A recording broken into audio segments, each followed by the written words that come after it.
falar sobre as principais doenças virais dos cães e as viroses nos felinos. Essa sou eu. Vamos começar pela introdução. O que são vírus? Os vírus são organismos que não possuem células, são acelulares, sendo sua estrutura formada basicamente por proteínas e ácido nucleico. A proteína forma um envoltório denominado de capsídeo, que é formado por vários capsômeros e pode ser usado como forma de classificação dos vírus. De acordo com a simetria viral, podemos classificá-los em icosaédricos, helicoidais e complexos. Principais características dos vírus: possuem um único tipo de ácido nucleico, DNA ou RNA, ou os dois no caso do citomegalovírus. Possuem uma cobertura proteica envolvendo ácido nucleico. Multiplicam-se dentro de células vivas. Induzem a síntese de estruturas especializadas capazes de transferir o ácido nucleico viral para outras células. Não têm capacidade de crescer e se multiplicar autonomamente. Replicação somente a partir de seu próprio material genético. Coronavirose canina, vírus coronavírus. Família Coronaviridae. Gênero coronavírus, classificados em 4 grupos sorológicos diferentes, 1, 2, 3 e 4. O coronavírus bovino é pertencente ao grupo 2. Sobre a estrutura do vírus: partículas virais envelopadas, vírion com 60 a 160 nanômetros de diâmetro, capsídeo formado pela proteína N e exibe forma helicoidal. O aspecto de coroa é explicado pela presença de espículas de proteína S e HE. Vírus pleomórfico, possui envelope lipoproteico. As viroses são divididas em 4 grupos antigênicos. Grupo 1, vírus da gastroenterite transmissível suína, coronavírus canino e felino e pelo vírus da peritonite infecciosa felina. Grupo 2, vírus da encefalomielite hemaglutinante dos suínos, o coronavírus bovino e o coronavírus dos perus. Grupo 3, vírus da bronquite infecciosa e grupo 4, vírus da SARS. Eu sou o Bruno e falarei sobre a coronavirose canina. Sua etiologia altamente contagiosa, pertencente à família Coronaviridae. Sua espécie, a coronavírus canina, possui o RNA com seu envelope externo lipoproteico, lábio inativado pela maioria dos desinfetantes e sua transmissão feco-oral com período de incubação de 1 a 3 dias. Os sinais clínicos são rápido início de diarreia, alaranjada e mal cheirosa, podendo ser acompanhada por vômitos, perda de apetite e febre. Sua recuperação, de modo geral, é espontânea. A maioria das infecções resulta em enfermidade suave autolimitante, ou seja, com início, meio e fim, por vezes terminadas sem tratamento. Acomete principalmente os filhotes neonatos e sua morbidade baixa, levando a óbito principalmente os filhotes mais jovens. Nesta tabela, vemos os diferentes tipos de gênero, espécie de vírus e o animal que é atingido por essa espécie. Vale ressaltar que o coronaviridae canino ataca de 2 formas, sendo elas coronavírus entérico canino, causando diarreia e vômitos, e coronavírus respiratório canino, levando ao quadro de gripe ou popularmente tosse dos canis. Nem sempre se faz necessário seu diagnóstico etiológico, pois o tratamento não é específico quando necessário, podendo ser ministrado soro, antibióticos, suplementos alimentares, hidratação, mas geralmente o próprio organismo recupera-se sozinho. Eu sou a Priscila, vou falar de parvovirose canina, o vírus e sua transmissão. É uma doença infecto-contagiosa, seu agente etiológico, família Parvoviridae, gênero parvovírus, espécie parvovírus canino 1 e parvovírus canino 2, é um vírus envelopado, seu DNA tem de 18 a 26 nanômetros, simetria icossaedrica, 60 capsomeros, e é um DNA de fita simples. É um vírus resistente, sobrevive meses ou anos. Sua inativação ocorre a uma temperatura maior de 56 graus Celsius durante 60 minutos. Seu agente desinfectante efetivo é o hipoclorito de sódio, a cândida ou a formalina a 1%. Sua transmissão, ela pode ocorrer por via oral ou respiratória. Aqui eu tenho um desenho mostrando o ciclo onde um animal contaminado defeca, né, deixa suas fezes no solo, e um outro animal saudável vem e faz ou respira ou lambe, e aí acontece a contaminação. Ela pode ser por contato direto ou indireto, como aqui está mostrando, né, um contato indireto. O vírus está presente tanto nas fezes quanto no vômito dos animais contaminados, e como já foi dito, sobrevive meses ou anos. Seu tempo de incubação é de 5 a 7 dias. E os fatores agravantes para essa doença é a idade do animal, para filhote é mais grave, estresse, fatores genéticos, infecções simultâneas, parasitárias ou bacterianas. Eu sou o Daniel, a gente vai continuar falando sobre parvovirose canina e eu vou estar falando sobre os sintomas e tratamento. Os principais sintomas da parvovirose são a diarreia sanguinolenta ou diarreia hemorrágica, o vômito, apatia, prostração, falta de apetite e a perda de peso do animal.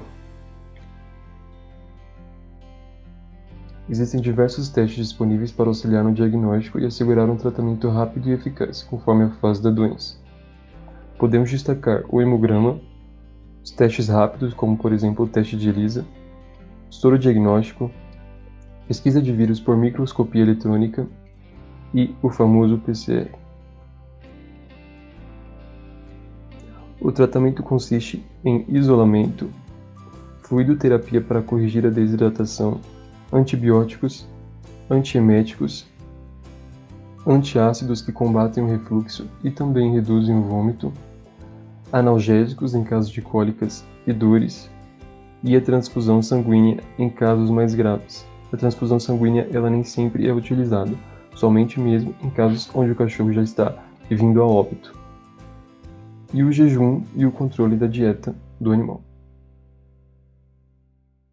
Meu nome é Yuri e hoje eu vou falar sobre hepatite infecciosa canina ou doença de Hobart. Uma doença provocada por um vírus Adenoviridae canino do tipo 1, que atinge membros da família Canidae, Ursidae e até mesmo raposas em seus primeiros meses de vida. A transmissão geralmente é feita com contato direto com excreções de animais contaminados, pela urina, pelas fezes e até mesmo pela saliva. Não há relação com o clima, época do ano, sexo ou até mesmo raça, só o contato direto com animais contaminados. O vírus, por sua vez, ele entra na exposição oronasal, que irá ocorrer uma replicação primária nas tonsilas e nos linfonodos regionais, onde vai haver o aumento dos linfonodos, aquela infecção que deixa bem inchado, que por sua vez irá haver uma destruição de células, atingindo a córnea e o fígado, resultando em transtornos sistêmicos severos em decorrência dessa infecção, que também provoca alterações hepáticas graves. Sinais clínicos são vômitos, diarreia sanguinolenta, linfodenomegalia, petequias, febre, apatia, anorexia e dores abdominais. Os diagnósticos normalmente são feitos laboratoriais, testes sorológicos, imunofluorescentes e histopatologia. Requer uma internação imediata para o tratamento. E a terapia de suporte é muito importante. O antibiótico terapia, antioxidantes, hepatoprotetores, transfusão de sangue e terapia oftálmica. O tratamento envolve dar tempo ao semi-imunitário do animal de produzir anticorpos para a regeneração do fígado, que por sinal é muito rápido. A vacinação dessa doença é extremamente eficaz, que logo deve ser aplicada nas 3 primeiras semanas de vida. A desinfecção do local é muito importante devido à contaminação de objetos ou até mesmo do local onde o animal ficava. O isolamento de animais infectados também é muito importante para não haver a infecção novamente. E a vacinação é muito importante, dar bem no início, inclusive pode ser dada até junto com a vacinação contra a sinomose. Recomenda-se a revacinação anual, embora a imunização inicial persista por toda a vida. Meu nome é Eduarda e eu vou falar sobre a etiologia e a transmissão da sinomose canina. O vírus da sinomose canina vem do gênero Morbillivirus e da família Paramyxoviridae, altamente contagioso de fita simples de RNA, ou seja, único filamento de RNA negativo. Possui um envelope com glicoproteínas H e F, que são de inserção e fusão respectivamente. Sua replicação ocorre em tecidos linfóide, nervosos e epitelial. A transmissão pode ser feita através de aerossóis, com secreções oculares, respiratórias, digestivas e urinárias, ou por contato direto através das fezes, onde o cachorro pode cheirar ou esbarrar em uma fezes contaminada e levar até a boca, lamber. Meu nome é Sabrina e eu vou falar sobre sinais clínicos, diagnóstico e tratamento da sinomose canina. Os sintomas ocorrem 7 dias após o contato inicial com o vírus. Podem apresentar uma combinação de sinais, podendo ser isolados, sequenciais ou simultâneos. As infecções secundárias podem incluir rinite, conjuntivite, tosse, diarreia, perda de peso, desidratação, pneumonia, corrimento oculonasal, muco purulento, pústulas abdominais e hiperqueratose dos coxins. Os sinais neurológicos mais observados são a mioclonia, convulsões, ataxia, incoordenação motora, deambulação em círculos, hiperestesia e a rigidez muscular. O diagnóstico é feito através de históricos e sinais clínicos, não podendo dispensar a linfopenia, leucopenia, trombocitopenia, citologia da conjuntiva, inclusão de lentes, imunofluorescência direta de amostras citológicas e o RT-PCR. Após definido o diagnóstico, será apresentado o melhor tratamento. Lembrando que não há medicamentos antivirais eficazes para combater a doença. O tratamento consiste em tratar os sintomas causados nos diferentes sistemas acometidos. Antibióticos e antispiréticos para infecções secundárias, fluidoterapia para a desidratação, anticonvulsionante para crises convulsivas e suplementos nutricionais e terapia alternativa. Se houver progressão irreversível da piora clínica, a eutanásia deve ser considerada. Meu nome é Guilherme e vou falar sobre a traqueobronquite infecciosa canina. A traqueobronquite canina é também conhecida como a tosse dos canis. É uma doença que compromete o sistema respiratório dos cães, pode atingir qualquer faixa etária de idade, tem como características episódios de tosse associados à dificuldade respiratória, de intensidade variável. É uma doença infectocontagiosa, da família Alcaliginaceae, do gênero Bordetella e da espécie Bordetella bronchiseptica. Sua transmissão ocorre através de contato direto com outros cães, pelo ar através de aerosóis, como secreções respiratórias e espirros.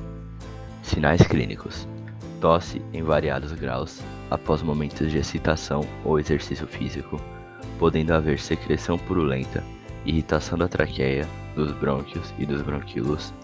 Sua temperatura retal pode oscilar desde a normal até a hipertermia, superior a 40,5 graus. Seu tratamento: em caso mais leve, o animal consegue se curar sozinho, dentro de 4 dias a 3 semanas.